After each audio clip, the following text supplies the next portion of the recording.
Everyone, আজকে একটা recipe তোমাদের সাথে শেয়ার করব। এটা হচ্ছে পটলের দোরমা, যেটা আমি বানিয়েছি। মামনি কোনোদিনও খাইনি, তো সেই কারণে ভাবলাম চলো আমিই বানাই। বাট মামনি পটল এসব কিছু ধুয়ে টুয়ে রেখে দিয়েছিল কেটে, কিন্তু এখানে একটা ব্লান্ডার করছে, সেটা হচ্ছে পটলটা দুদিকেই ভুল করে কেটে ফেলেছে, যেহেতু জানে না সেই কারণে।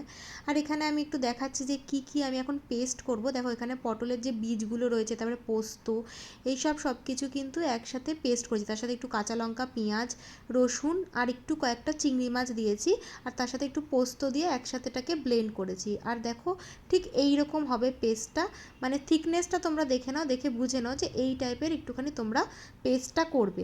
তো তারপর একটা কড়াইতে তেল গরম করতে দিয়ে তারপর ওই পেস্টটা যেটা ছিল সেটাকে ভালোভাবে তোমরা একটু ফ্রাই করে নেবে। বেশি ওভার কুক করবে না, কারণ এটাই তোমাদের পুড়ে যাবে। মানে পুর হিসেবে পটলের ভেতরে এটাই দেবো। অনেকে আলু দিয়েও করে, তোমরা সেটাও করতে পারো। তবে চিংড়ি মাছ, পোস্ত আর পটলের বীজ যে পেস্টটা রয়েছে ওটা খেতে বেশি ভালো লাগে।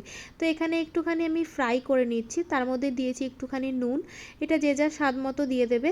আর এখানে দিয়েছি একটু গরম মশলা, সেটাকে দিয়ে একটু ভালোভাবে ভেজে নেব। আর তারপর দিয়েছি একটু হলুদ। তারপর এটা একটু ব্রাউন ব্রাউন হয়ে এলে দেখবে তোমাদের এই টাইপের যখনই হয়ে আসবে, তখন তোমরা এটা নামিয়ে ঠান্ডা করতে দিয়ে দেবে। তো আমি তারপর আরেকটু তেল দিয়ে আমি ওখানে চিংড়ি মাছটা ভাজবো। অনেকে চিংড়ি মাছটা আমাকে দেয়, আবার দেয় না। আমার একটু বেশি ছিল বলে আমি চিংড়ি মাছটা এখানে দিয়ে দিচ্ছি তরকারিতে হিসেবে। অনেকে আবার জানো তো গোটা চিংড়ি মাছ পটলের ভেতরেও দেয়, সেটাও কিন্তু খেতে খুবই ভালো লাগে। এখানে আমি চিংড়ি মাছটা যতক্ষণে ভাজা হচ্ছে, ততক্ষণে আমি এখানে পটলের পুরটা একটুখানি রেডি করে নিই।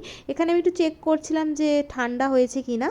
আর এখানে তো যেহেতু দুদিকেই ভুল করে কেটে ফেলেছে, তোমরা একদিকটা কাটবে একদিকটা খোলা রাখবে, তাহলে তোমাদের পুরটা বেরোবে না। আমার একটু অসুবিধা হচ্ছিল, সেটা তোমাদেরকে দেখাবো। আর এগুলো সব কিছু ভরে নেওয়ার পর আমি এটাকে দুদিকটা মুখটা বন্ধ করার জন্যে আমি একটু ময়দাও ইউজ করব, তোমাদের সেটাও দেখাবো। আর এখানে হঠাৎ করে মনে পড়লো যে আমি তো লাইটটা অনই করিনি, মানে আমার ট্রাইপডের লাইটটা আমি তারপর অন করলাম। এখানে দেখো একটু অল্প ময়দা নিয়েছি আর জল দিয়ে এটাকে গুলে নিয়েছি। একদম পাতলাও করবে না, ঠিক এইরকম মানে আঠা আঠা টাইপের যেন হয়। তারপর পটলের সব মুখগুলোকে এইভাবে বন্ধ করে নেবে, যেভাবে দেখো দেখাচ্ছি। তবে আমার একটু অসুবিধা হয়েছিল ভাজতে গিয়ে, তোমরা একটু পরেই দেখবে। এগুলো তো সব কটা রেডি হয়ে গেছে, এবার একটুখানি তেলে এগুলোকে ভেজে নিতে হবে। ভাজতে গিয়ে আমি একটু ভয় পাচ্ছিলাম। আচ্ছা, যেই তেলে আমি চিংড়ি মাছটা ভেজেছি ওই তেলেই কিন্তু পটলটাকে ভাজবো। আর এখানে একটুখানি পুড়ে যাচ্ছিল তেলটা, মানে আমার যেহেতু রান্না করার অত অভ্যাস নেই, তো সেই কারণে আমি মানে সবটা একা হাতে করতে গিয়ে একটুখানি মানে গুবলেট হয়ে যাচ্ছিলো ব্যাপারগুলো। তবে এখানটা আমি ভেজে নিয়েছি। তো দেখো যেই তেলে ভেজেছি পটলগুলো, সেখানে আমি জিরেটা দিলাম।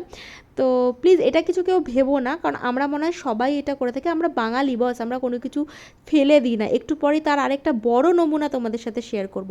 আচ্ছা, এখানে পেঁয়াজ রসুনের যে টমেটোর যে পেস্টটা ছিল সেটা দিয়েছি, তারপরে আদা রসুনের পেস্ট দিয়েছি। আর এখানে আমি দেখাচ্ছি, দেখো এশিয়ান পেন্টের মধ্যে আমরা নুন রাখি, বললাম না আমরা বাঙালি। তো এখানে স্বাদ মতো নুন দিয়ে দিয়েছি, হলুদ দিয়েছি, তারপরে দিয়েছি হচ্ছে জিরে গুঁড়ো, ধনে গুঁড়ো। এগুলো সব কিছু দেওয়ার পর ভালো করে কষিয়েছি যতক্ষণ না তেল বেরোচ্ছে। তারপরে দিয়েছি হচ্ছে একটু শেজওয়ান চাটনি। আমি খুব ভালোবাসি যে কোনো রান্নায় শেজওয়ান চাটনির একটা স্বাদ কিন্তু দুর্দান্ত লাগে। তারপর ওটা যখন কষে গেছিলো, ওর মধ্যে চিংড়ি মাছটা দিয়ে দিয়েছি। আচ্ছা, কারা কারা এইরকম আইসক্রিমের ডিব্বা, তারপরে এশিয়ান পেন্টের ডিব্বা, এইগুলোতে তোমরা অন্য কিছু রাখো, অবশ্যই কিন্তু কমেন্ট করে জানিও। প্রত্যেক মারা মনে হয় এরকম করেই থাকে, এত ইনোসেন্ট হয় মারা। রান্নাটা খেতে খুবই ভালো হয়েছিল, কিন্তু আমার মনে হচ্ছে যে আরেকটু যদি ফ্রাই হতো পটলগুলো তাহলে ভালো হতো। আমি অ্যাকচুয়ালি ভয়ের চোটে পটলগুলো বেশি ফ্রাই করতে পারছিলাম না, কারণ দুদিকটা খোলা ছিল বলে ভেতরের পুরটা বেরিয়ে যাচ্ছিলো। তো তোমরা এই জিনিসটা খেয়াল রেখো। তো দেখা হচ্ছে নেক্সট ভিডিওতে। সবাই খুব ভালো থেকো, সুস্থ থেকো, টাটা।